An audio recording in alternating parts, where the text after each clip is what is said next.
Ndasubiye kubaramutsa no kubakaze mwese banywanyi bacu mubana natwe mu makuru n'ibiganiro vya misi yose twama tubashikiriza n'umwanya w'amakuru ariko aravugwa cane ijya nino ngaha mu gihugu cacu c'u Burundi. Murazi ko tuba tubashikiriza amakuru abagezweko kandi amakuru aba yizewe aba ariko arava mu masoko yacu akorera ijya nino hatandukanye. Kano kanya tukaba tugira tugaruke ku nkuru zimwe ziriko ziravugwa cane ngaha mu gihugu c'u Burundi ariko tukaza kuyashamikira ku ngingo zirabana na politike. Nimba utarafyonda kuri sabone canke subscribe ngira kano nakaryo keza ko kugira ufyondeko igihe cose dushizeko inkuru ube mu bambere bashikirwa nazo. Amakuru ngira tuyatangurire mw'idonido ryayo ariko tuyatangurire kuri no nkuru iciye ku masonga imbere yuko ngira izindi nkuru zose nkubwira. Baze nkwibutse ko umuvugizi w'umukuru w'igihugu c'u Burundi yabwiye abamenyesha amakuru ko Perezida Ndayishimiye Varisito afise icizere ko u Rwanda n'u Burundi bizosubira kunywana ariko ko hakiri ivyo u Rwanda rutegerezwa kubanza gukora. Wo kwiyumvira ico niki u Rwanda rusabwa na leta y'u Burundi mu makuru yacu tugiye kubigaruka ko nkuko ivyihuta bidushikiye bivyerekana. Mu makuru dufise nuko Claude Karerwa Ndenzako yavuze ko impungenge u Rwanda rwashikirije kubijanye n'u Burundi zose zatangiwe inyishu. Nk'ikibazo c'uko Burundi bwoba bucumbikiye abashaka gutera igihugu c'u Rwanda ngo haraje umugwi utohoza usanga badahari. Burundi kandi ngo buracarindiriye ko u Rwanda rutanga abashatse gutembagaza ubutegetsi bw'umuhisi Petero Nkurunziza mu mwaka w'ibihumbi 2015 mu kwiyamiriza ikiringo ca gatatu c'uyo umuhisi Petero Nkurunziza. Uburundi rero ngo bukaba burindiriye ko u Rwanda rutanga abashatse gutembagaza ubutegetsi bahungiye muri ico gihugu. Bamwe kandi u Rwanda Uburundi rukaba busaba yuko horekugwa canke se horeka kwivanga muri politike y'u Burundi. Ivyo bikaba vyavuzwe n'umuvugizi wa Perezida w'u Burundi Bwana Ndenzako, akaba yabandanije avuga ko hari intambwe imaze gutegwa ngo kuko u Rwanda rwaretse impunzi zishaka gutahuka zikabikora. Aha hari inyuma y'ijambo umukuru w'igihugu Evariste Ndayishimiye batazira Neva yaheruka gushikiriza mw'ikoraniro ry'umugambwe uri ku butegetsi CNDD-FDD, aho waruramutse utora umunyamabanga mukuru mushasha w'uwo mugambwe. Uwo nawe akaba ari Reveriyano Ndikuriyo yahoze hari umukuru w'inama nkenguruza mateka.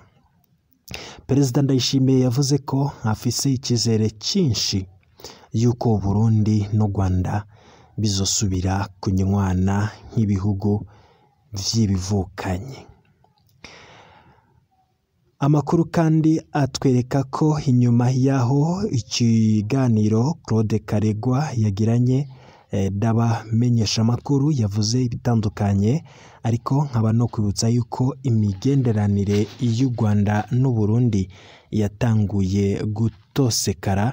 Gusa amakuru twagiye turonka nuko inyuma y'ibiganiro vyagiye bikunda guhuza bamwe abashikiranganje b'imigenderanire vyagiye bivugirwamwo ibitari bike, ndetse bamwe bakaba banafise icizere yuko yo gisubira kunaguka na cane ko ibihugu vyompi bisangiye ibitari bike, ibihugu bisangiye imbibe, ibihugu bisangiye bisa nkaho ari ibihugu bibanye kandi bifise vyinshi bihuriyeko. Akaba rero hari ikintu coshimisha abatari bake igihe ivyo bihugu vyoba bisubiye kugenderanira, ubudandaji bugakogwa ndetse n'ibirabana n'ukungene abanyagihugu bagenderanira navyo bigasubira kunaguka. hari uruhare gateka na muntu rigiteka wasohoye cegeranyo cawo wamusohora burindwi muri ico cegeranyo harimo abantu batatu bamenyekanye ko ari bo bishwe muri bo akaba harimo umwe yatowe ikiziga harimo kandi n'umuntu yanyurujwe umuryango wiwe uramurondera urabura irengero harimo kandi n'umuntu umwe yashikiwe na bimwe bita amabi afatiye ku gitsina harimo kandi abantu 88 nibo bahagaritswe barafatwa bidaciye mu mategeko abakoze ivyo harimo abapolisi abajejwe intwaro hamwe n'imbonerakure harimo kandi n'ibibazo bijanye n'intwaro bereye bidukikije uburenganzira mu by'ubutunzi imibano n'imico kama hamwe n'ibindi bijanye n'umutekano hari gateze na muntu karangiza usaba ko leta ihana abo bose bagirizwa mabi.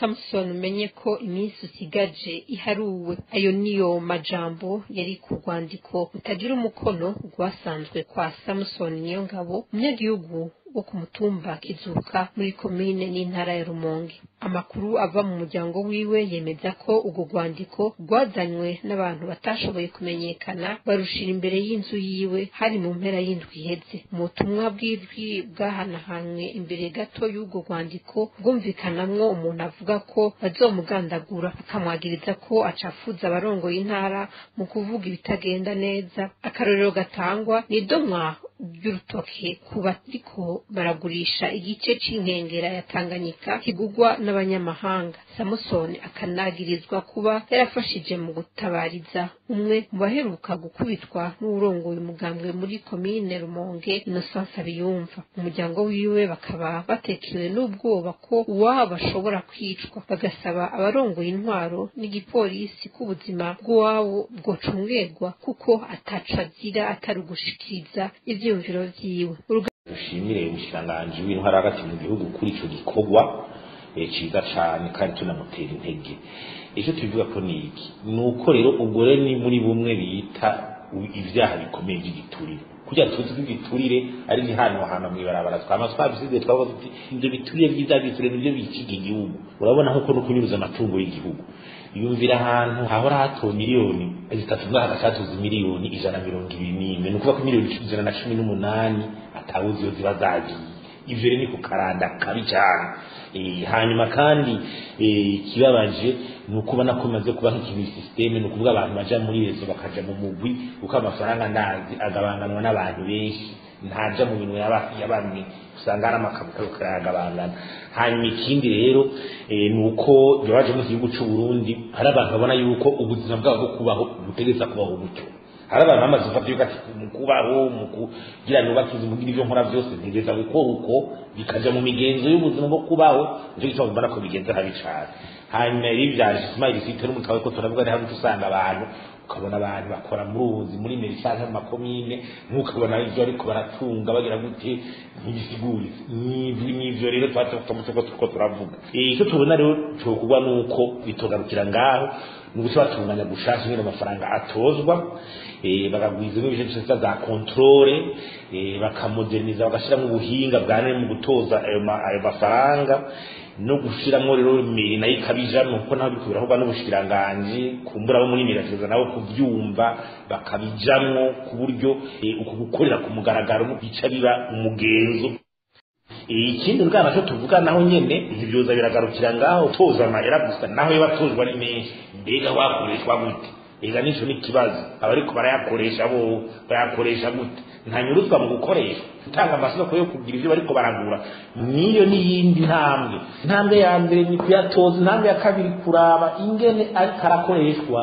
Nico gituma twabanza yuko meri boba audite nini iraba meri ingene ikora n'ingene gestion igenda kuneza yaba mu gihugu bamwe. Hanyuma ikindi nuko bire byo gushira decentralisation kugira amakomine ashobore kwigenga yo muri meri bice bituma byoha gukonta amafaranga mu ikomine nje n'imigambi itunganywa mu ikomine kubera byose biza guhurira muri meri byose nje gitumusanga fuita ari nyinshi ayibwa ari menshi ugasanga no mu byasubiza mu bikorwa bizana n'igihugu asanga birasanzaye kubera igisagara kumbure kibari kinini bikobera mu Kanyosha hariya muzaca ibitoke haba haba usanga n'imigambi biragoranye yuko ija mu ngiro neza niba twibaza rero yuko ibi byo gusubiza ubwigenge amakomine byo kwiboneza kugira habe deconcentration mu gifaransa niko bacita.